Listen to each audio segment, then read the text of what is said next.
Hello my friends and welcome back to my channel. I'm Erik and today we are watching episode 8 of season 4 of The Legend of Korra. So, excited for this one as I found this show to be very good. I'm really enjoying Legend of Korra. I don't know why people give it crap. Oh, maybe I do. I try to, as best I can, I try to ignore the bad things and focus on the good things. Because it's more fun for me that way, you know? In general, it's more fun to like something than to dislike something, I find. But yeah, I mean, sure, it's had its problems every now and then, I guess. Season 2 was the most problematic one, I think, the end of it especially. But yeah, I'm having a good time with this show, and I'm sad that it's soon gonna be over. There's been so many good things about it, like the action scenes, the backgrounds, just like the more complex issues we're talking about. Things that I find very interesting, like geopolitics. I mean, the whole thing in the first season with Amon and like the bending ruling class, like the perceived bending ruling class that is, and like it's a lot of interesting questions that this series has raised, I think. So what do we expect from this episode? I don't know. I expect Bolin to show up with Varric in tow, and for the group to be reunited fully. Well, almost fully. Julie is still missing. And then we're back to the group that we were at like the start of season 2, you know, with when Varric was included. Slightly. Because to my mind, he's like honorary member of Team Avatar. Because, I don't know, because I like him so much. He's such a neat character. So last time around was, I don't know, it felt kind of... It depends on how you look at things. If you look at things as only like the core group, then not a lot happened, really. Like they saved Wu from kidnappers and Varric and Bolin escaped from Kuvira's territory. That's essentially it. But if you look at it as Wu's story arc being important, then it may have been a lot more consequential. Because it gave him more of a look at reality, not the fantasy dream world he's living in where he thinks that everyone loves him and adores him. Because I think that he's going to have to be important. Because if we do defeat Kuvira, which we have to defeat Kuvira. We're going to defeat Kuvira. That's the point of the whole season. Then someone needs to take over the Earth Kingdom, and he's supposed to be the one. So what kind of ruler will he be? Will he be a ruler, or will he abdicate the throne and turn it into a democracy? Will he be just a figurehead like here in Sweden, where we have royalty, but they don't have any political power whatsoever? They don't have any power. They're just there to look pretty. Will that be him? What's going to happen? That's fairly interesting. So let's find out what happens next. As always, though, before we get started, I just want to mention the Patreon. Link is in the description down below. On the Patreon, you can get this early, way early, like I'm done with this season by now. And I have started Gravity Falls instead, so if that interests you, then feel free to check it out. Or if you just want to see the last episodes of Korra, then yeah, check it out. On the Patreon, I also do reactions uncut. They're not edited down like here on YouTube. So yeah, if that interests you, feel free to check it out. Link is in the description down below. But with that said, let's get into episode 8. Avatar Korra is back, and yours truly, Shiro Shinobi, couldn't be more thrilled. It's been my honor to bring you... Hey, dude.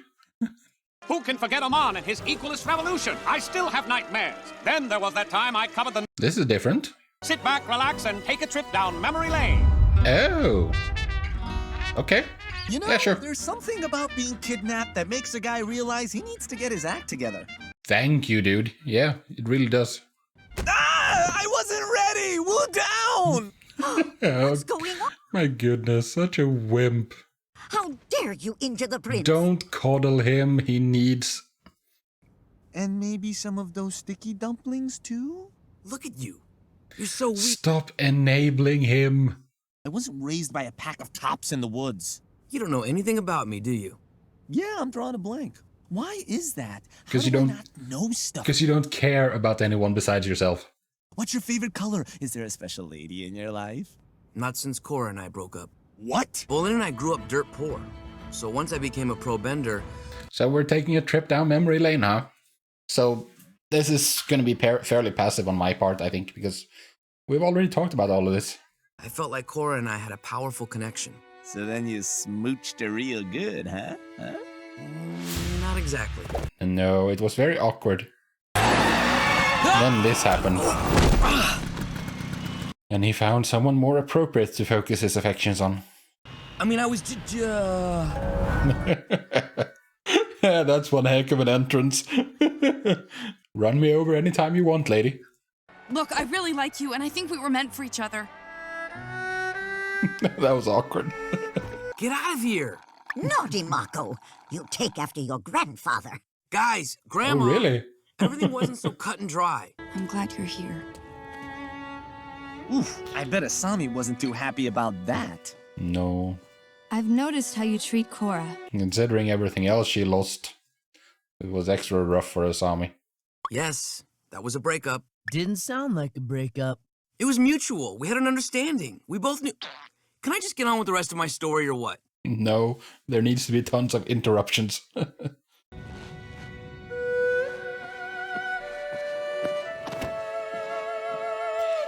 And that's season 1, I guess. Oh, and then you two lived happily ever after? They did not. Not even slightly. How could you take his side? What's with you and sides? Yeah, exactly. Well, excuse That's a very me, good officer. point. Don't let me stay. She does like everything black and white. Are you breaking up with me? Yes. Someone had been taking out supply ships heading to the Southern Water Tribe. Asami's company was one of the victims. Yeah. So she and I worked together to... And everyone wanted to believe that it was the Northern Water Tribe. I know. Don't tell me. I had no right kissing Asami. No, actually, I'm completely fine with that. Mako, I missed you so much. Korra. Yeah, that was a bit awkward when she had memory loss. Just like your grandfather. Well, me and Asami were never officially back together. Really? That again? You know, it seems like you're so I don't know, man. Maybe don't stress Korra more than necessary. Like, maybe that wasn't the right time to tell her. Us? Doesn't work. No, You're right. It really doesn't. But you make good friends. And that's what's important in the end. Is it time for someone else? I thought you might be cold out here. You're so sweet. Or are we done with the trip down memory lane? Growing up, I couldn't Yeah. wait to be the Avatar. I thought I was Okay. really gonna... Here we go. Your firebending is gone. Forever. He was such a good And my villain, worst Amon. nightmare came true. The Equalist movement lost its leader and its power. Free elections were held in the United Republic, and non-benders finally had a voice. Don't like that guy, though. I don't like Raiko. As soon as I defeated Amon, a new enemy took his place. I mean, it's understandable. His actions are understandable because he's a politician, you know, but, like, I still don't like him. It was my fault he fused with Vatu and became a Dark Avatar.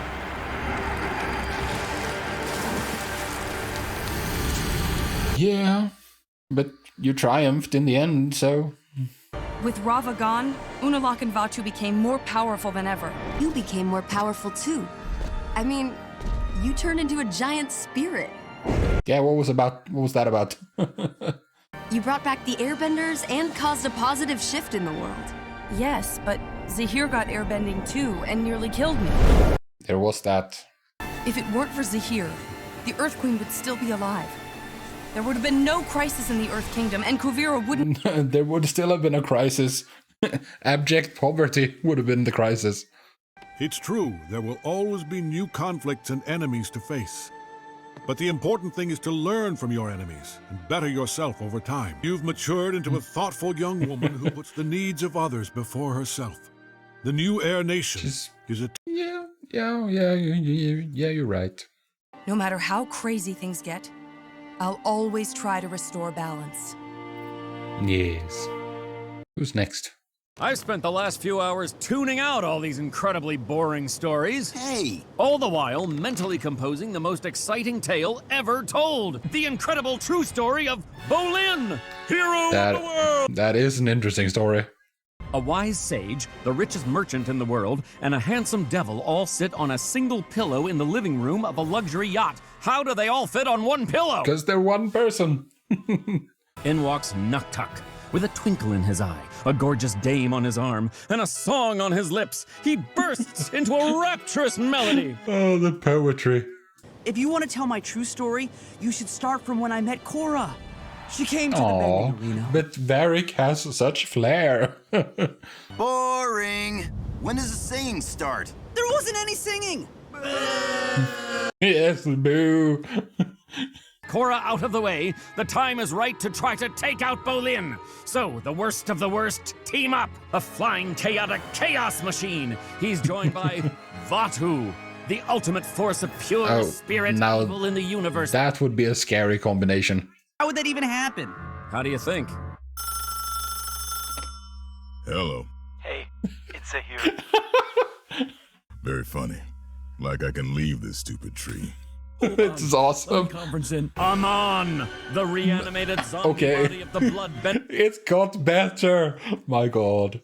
But can we please not include... Not include who, Amon? The evil Unalak, the Oh no, all of them at the same time. Pull it together, you leaky lug. But the darkest moment is always right before the dawn. Yeah. For at his lowest point, Bolin sought advice. Traditionally, yes. I'm not really sure if I like fearsome. I mean, evil squared might be better. Whatever. You have to assemble the fightingest airbender army of all. Fightingest. Meanwhile, back with zombie Amon. Okay, guys, I think we finally ditched him. Haha, very funny. I'm still on the line. I love this team up, these four. Anyone there? Guys! We don't like you. And when Juji shoots his laser eyes at the evil Unalak, the beams accidentally fly into the magic spirit doorway. They bounce off Batu, setting him free. Oh, this freaking story is crazy. But thankfully, Bolin's spiritual mojo is so strong that he attracts the Queen of the Fairies. Oh, this story is awesome. That's where the stars come from. Oh yeah, I didn't know. Dragon, he goes into the spirit world and he saves the Avatar. The end! Now put a script writer on that, please. Don't overthink it. It's like a ride. Never let the truth get in the way of a good story, kid. Exactly. Great point. Okay, so that was episode 8. I don't know what I'm supposed to say because nothing happened. It was just a recap. Varric's story was fun, but other than that, it was nothing awesome, I don't think. When you compare this to the recap episode of The Last Airbender, the Ember Island players, this was nowhere near as good. I will say that the call, the conversation between Amon, Zombie Amon, and Vatu and Zahir, that was awesome. And no one liked Unalak.